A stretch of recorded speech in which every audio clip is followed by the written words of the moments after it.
Sino ti mangisalakan iti may nga tao iti kararwana. Manipod iti panakaturay iti Diablo. Sino ti mangispal iti tao nga mapakawan isuna iti baso na. Sino iti mangikat yung iti Diyos kanana. Kan sino iti mangikat iti dusa iti Diyos kanya na di impyerno. Deta kadi iti panpangutom tatan. O siguro mo pa nga na panunot.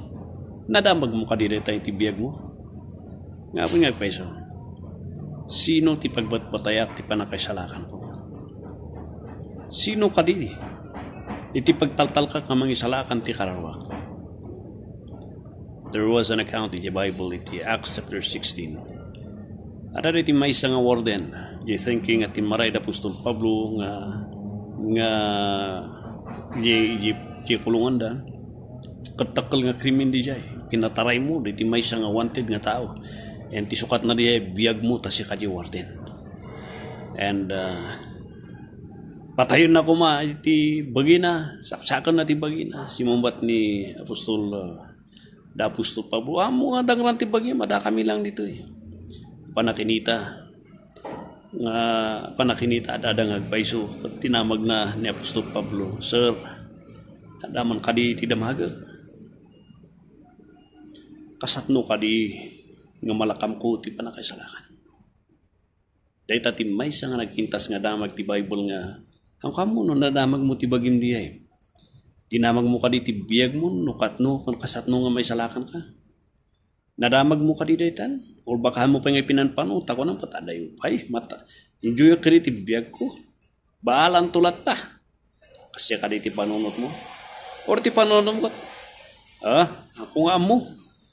Basta importante, biyak tayo nga nalinis. Naapon to ti makan mo. Aday baga kanyam. Siguro ti pagbatwatayan pa kat. Una, sigurado tariliyoso may isa nga membro ti may isa nga dakkel nga simbahan. May isa nga well-known nga denominasyon. May isa nga na isalakan gapusta ingana kaubing ko mayat reputasyon ko nasayatak nga tao. Siguro tidak dumakat kunada isu ti sumbat yun. Aday baga. Nudagay ti dakkel nga pagbatbatayan nyo. Amo iti ko na ni Apostol Pablo. Nudagay ti pagbatbatayan nyo. Kitaan nyo ti sao ti Diyos na paiso. Idi dinamag di warden ni Apostol Pablo. Simumbat ni Apostol Pablo. Panana, believe on the Lord Jesus Christ and thou shalt be saved. Damdamaga mo kadi ti dalan ti panakaisalakan. May salang ti dalan ti panakaisalakan. And that is by fully surrendering. Iti kinagpaiso nga sikakat nagbasol nga hamukaya nga salakan ti bagi. Second, by fully surrendering kini Hesus Kristo nga dinarami na di krus ti Kalbaryo. Di panakatay, panakaikaling at panagungar na. Katisula ang tidalan. Tapno maispal tayo ti dusa ti apoy. Kin mapakawan tayo. Kanaksiptaran tayo. Datayo ti Diyos. By fully surrendering, di naramin na, di finished work na. Fully trusting, di naramin na. Fully trusting, di biyag na. Nga di biyag na kat perfecto nga daton. Nga iti biyag na kat ka-aksepta ti sangwanan ni ti Diyos. And by fully trusting, kung nati sa uti ako, ada iti biyag na, ada ti biyag mo, ada ti biyag na, kain kari ti Diyos kanya. Biyag ngagnanayon. Dahil nga biyag, yung kunata yung biyag ngagnanayon, that is a life nga accepted iti Diyos.